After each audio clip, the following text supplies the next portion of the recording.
नमस्ते छात्रों।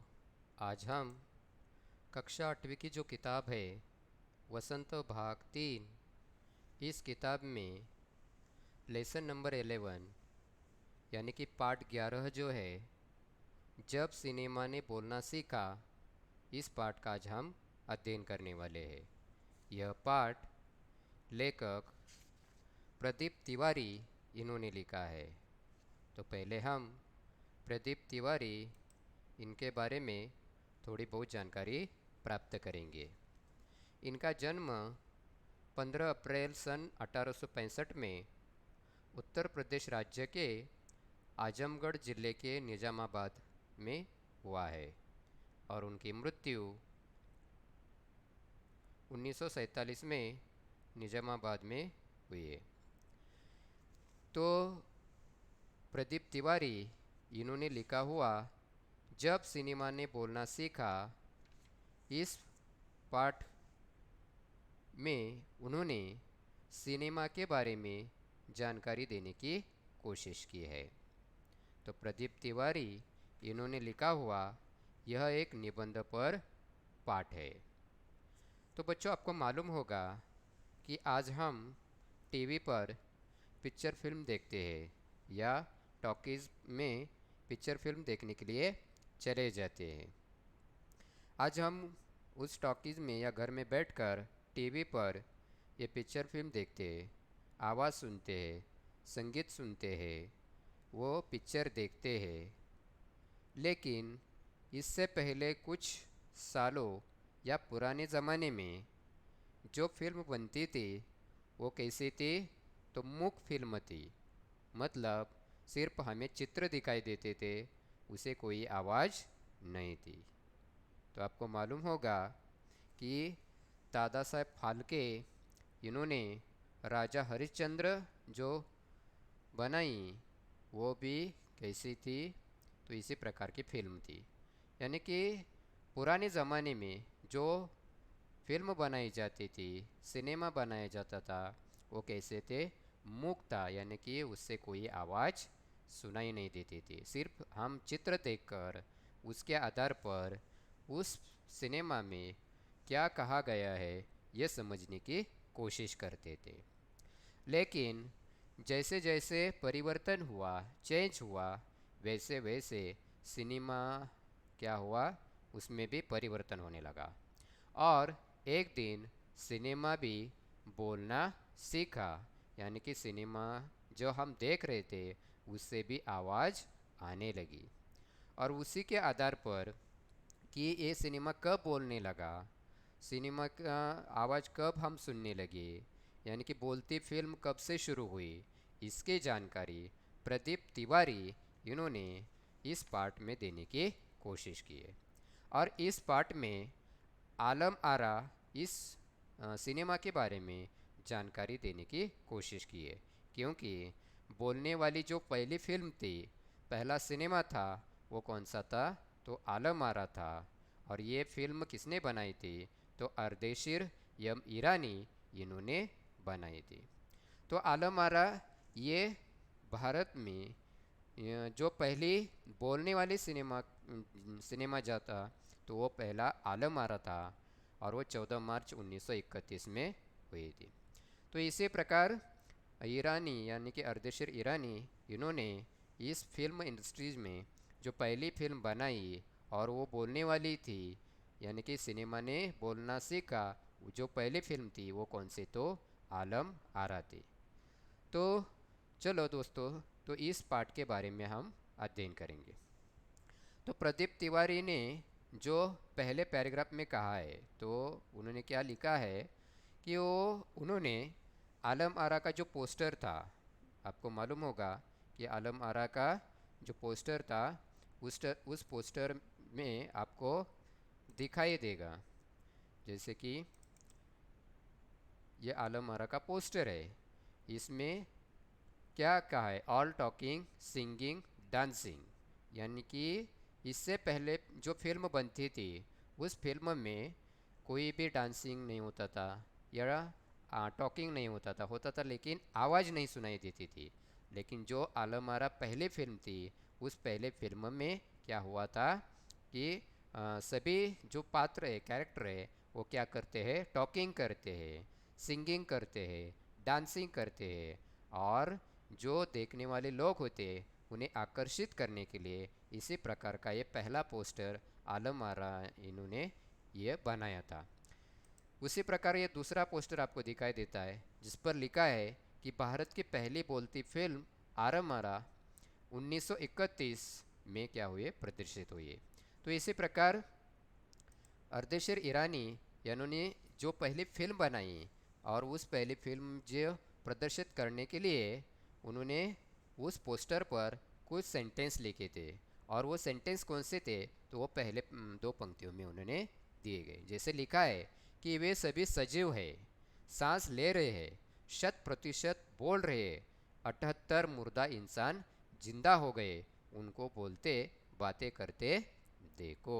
तो देश की पहली सवाक यानी कि बोलती, सवाक का अर्थ क्या है, मतलब बोलती फिल्म आलम आरा के पोस्टर पर विज्ञापन की ये पंक्तियाँ लिखी हुई थी। यानी कि आलम आरा की जो पोस्टर बनाई गई थी उसके प्रदर्शित करने के लिए, जैसे आज भी हम देखते हैं कि यदि कोई नई फिल्म बनाई जाती है तो फिल्म जब प्रदर्शित होने वाली होती है तो उसके पहले उसकी एडवर्टाइज की जाती है, क्योंकि वो फिल्म सभी लोगों तक पहुंच जाए और ज़्यादा से ज़्यादा लोग वो फिल्म देखने के लिए आ जाए, इसीलिए उसकी क्या की जाती है, एडवर्टाइजमेंट की जाती है, और यानी कि विज्ञापन किया जाता है।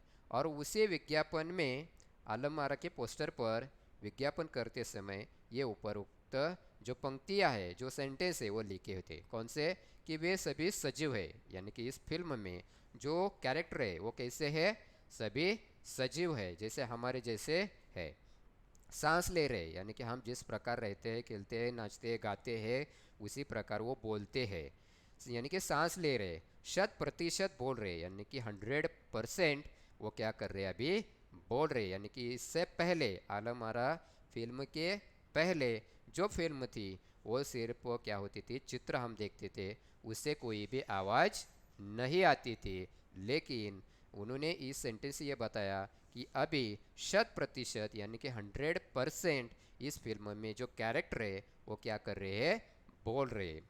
उन्होंने आगे कहा है 78 मुर्दा इंसान, यानी कि 78% जो मुर्दा, यानी कि जो हम पहले फिल्म देखते थे वो सिर्फ हम देखने का काम करते थे, कुछ सुनाई नहीं देता था, और इससे हमें ऐसा लगता था कि वो मुर्दा इंसान ही के देख रहे। तो वो कहते कि मुर्दा इंसान अभी क्या हो गए, जिंदा हो गए, यानी कि अभी वो बोल रहे हैं, उनकी बातें हमें सुनाई दे रही है, वो जो कुछ कह रहे हैं वो हम सुन सकते हैं, हम डांसिंग कर सकते हैं, उनकी जो गीत है वो सुन सकते हैं, यानी कि वो मुर्दा इंसान अभी जिंदा हो गए, उनको बोलते बातें करते देखो। यानी कि ये इस पिक्चर फिल्म में जो लोग बातें कर रहे, बोल रहे, डांसिंग कर रहे यानी कि नाच रहे या गीत गा रहे, उनसे देखो। और यही विज्ञापन उस आलम आरा के पोस्टर पर क्या हुआ था, छपी हुई हमें दिखाई दे रही थी। और ये पहली फिल्म थी कौन सी, आलम आरा, जो कैसी थी, सवाक मतलब बोलती फिल्म थी, यानी कि बोलने वाली फिल्म थी। उसके आगे लेखक लिखते हैं कि 14 मार्च 1931 की वह ऐतिहासिक तारीख, यानी कि क्या हुआ, तो इस तारीख में भारतीय सिनेमा में बड़े बदलाव आए, चेंज हुआ, और वो जो 14 मार्च 1931 का दिन है वो भारतीय सिनेमा में एक ऐतिहासिक दिन के रूप में मनाए जाने लगा, क्योंकि इसी दिन पहली बार भारतीय सिनेमा में या भारत के सिनेमा में बोलना सीखा था। यानी कि 14 मार्च 1931 में जो पिक्चर फिल्म आई आलम आरा, वो पहली फिल्म थी जो क्या कर रही थी, बोल रही थी, यानी कि पिक्चर फिल्म में आवाज़ आ रही थी, क्योंकि इसके पहले जो पिक्चर फिल्म आती थी वो सिर्फ चित्र हम देखते थे, उससे कोई सुनाई नहीं देता था, और उसके आगे जाकर परिवर्तन हुआ, चेंज हुआ, और ये आलम आरा ये पहली फिल्म बनी जो कैसी थी, सवाक थी, यानी कि बोलती फिल्म थी। अभी आलम आरा ये जो फिल्म बनाई गई, तो आलम आरा मतलब क्या, तो जो राजा था वो जो राजा था उस राजा के दिल बहार और नौबहार ऐसे दो रानियां थी। और इन दो रानियों में से किसी ने कहा था कि नौबहार ही उस राजा का क्या होगा, वंशज होगा। और इससे दिल बहार क्या हो जाती है, हाँ, उसे गुस्सा आ जाता है और वो अपने एक मंत्री के साथ क्या करना चाहती है, हाँ, उसे कुछ तो पुत्र प्राप्ति के लिए संबंध रखना चाहती है। लेकिन मंत्री उसे क्या करता है, ठुकरा देता है। और वो क्या करती है, दिलबहार मंत्री को जेल में डाल देती है। और उसकी जो बेटी है आलमारा, उसे क्या करती है, वो बाहर निकाल देती है। उसे बंजारा जो लोग हैं, वो बंजारा लोग क्या करते हैं, उसे पालते हैं, बड़े करते हैं। और जो जब ये बड़ी हो जाती है तो वो राजमहल में आकर जो राजा का पुत्र है उसके साथ वो प्यार करती है। तो इसी प्रकार आलमारा, ये इस पिक्चर फिल्म को क्या दिया गया है, नाम दिया गया। तो ये आलमारा पहली पिक्चर फिल्म थी जो क्या है, बोल सकती थी, यानी कि सिनेमा ने उस वक्त बोलना सीखा था।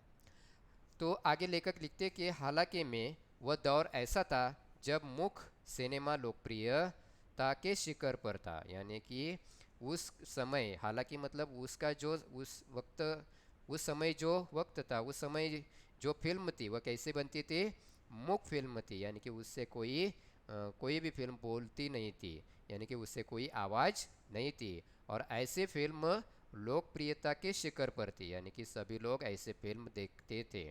हाँ, लेकिन उस वक्त ये आलमारा फिल्म क्या हो गई है, प्रदर्शित हो गई है।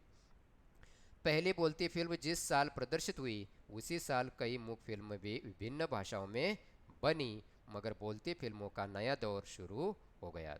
यानी कि आलमारा ये पहली बोलती फिल्म जिस साल प्रदर्शित हुई उसी साल क्या हुआ था, कई मुख्य फिल्म, यानी कि बिना बोलने वाली, यानी कि जिससे आवाज़ नहीं सुनाई देता था, सिर्फ चित्र देखा जाता था, ऐसी मुख्य फिल्म उस साल में बहुत प्रदर्शित हुई। लेकिन ये जो पहली बोलती फिल्म थी, ये पहली बोलती फिल्म के कारण नया दौर शुरू हो गया था, यानी कि लोगों को भी ऐसे बोलती फिल्म पसंद आने लगी थी। ऐसे लेखक यहाँ में बताते।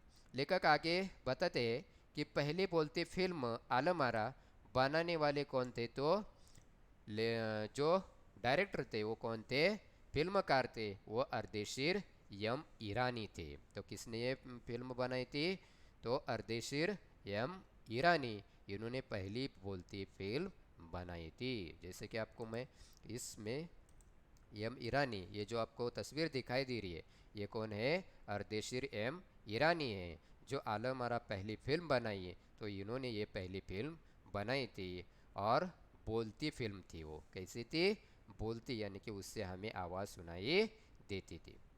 अर्देशीर ने 1929 में हॉलीवुड की एक बोलती फिल्म शो बोट देखी और उनके मन में बोलती फिल्म बनने की इच्छा जगी। यानी कि अर्देशीर ने 1929 में एक फिल्म देखी थी, कौन सी, हॉलीवुड की, और उस फिल्म का नाम था शो बोट। और उस शो बोट फिल्म देखने के बाद उनके मन में आया कि जिस प्रकार हॉलीवुड में ये शो बोट फिल्म बनाई गई है, उसी प्रकार हमें भी ऐसे बोलती फिल्म क्या होनी चाहिए, बनानी चाहिए। और उस वक्त उन्होंने मन में ये बोलती फिल्म बनाने की इच्छा तय कर दी और उसी के आधार पर उन्होंने आलमारा ये पहली बोलती फिल्म बनाई थी। आपको मालूम है कि बॉलीवुड, हॉलीवुड, ये क्या है, पिक्चर फिल्म के मेन जो दो भाग है वो हमें यहाँ बताए जाते हैं। जैसे कुछ फिल्म हॉलीवुड होते हैं, कुछ फिल्म बॉलीवुड में होते हैं। जिस उसी प्रकार उस कैरेक्टर को क्या मिलता है, तनख्वाह मिलती है या पैसे मिलते हैं। तो इसी प्रकार अर्देशीर ईरानी ने यह पहली बोलती फिल्म बनाने की इच्छा मन में प्रकट की, तय किया।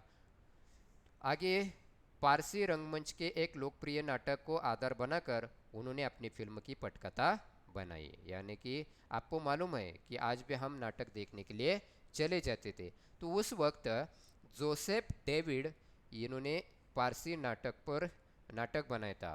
और वो पारसी नाटक पर ये जो फिल्म है आलमरा, उस पारसी नाटक पर आधारित ये फिल्म बनाई गई थी। यानी कि आज भी जो फिल्म बनाई जाती है वो किसी कहानी के आधार पर ही बनाई जाती है, यानी कि उस कहानी के आधार पर ये फिल्म बनाई जाती है। जैसे कि मणिकर्णिका ये फिल्म है, तो झांसी की रानी के आधार पर जो कहानी है उसी आधार पर ये बनाई गई फिल्म है। या मराठी में जो जोगवा पिक्चर फिल्म है वो भी मराठी की एक कहानी है, कथा है, उस कहानी के आधार पर बनाई गई ये फिल्म है। तो उसी प्रकार इन पारसी रंगमंच यानी कि पारसी नाटक के आधार पर जो लोकप्रिय नाटक था, सभी लोग उसे पसंद करते थे, उस नाटक पर यह पहली अपनी फिल्म बनाई गई।